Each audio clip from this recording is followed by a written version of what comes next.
Yo, sometimes I don't like gaming with the mouse and keyboard and I want to use the controller. I'm just going to tell you a cool, quick, easy setup way to set up this guy. Let's get into it.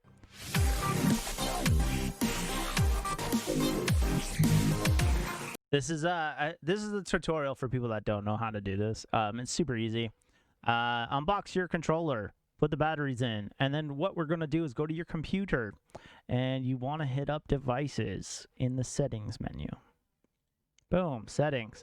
And what we want to do is turn on the Xbox controller by pressing the middle, and it's blinking, as you can see. Super blinky. And what we're going to do is we're going to hit the little pair thing on the side. And we are going to click Add Bluetooth Device. It says Xbox controllers for everything else. Don't do that. Just do Bluetooth. And then make sure we're doing this. And it should pop right up like that. Appreciate it. Connecting. And you're good to go. And you don't need to worry about anything else. Cool. Hit done. You're ready to game. Cool. There are some Xbox controllers that require you to get a Bluetooth adapter.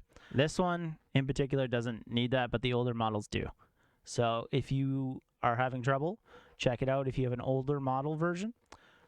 This one is compatible with the Series X and S, Windows 10, Android, and the iOS operating systems.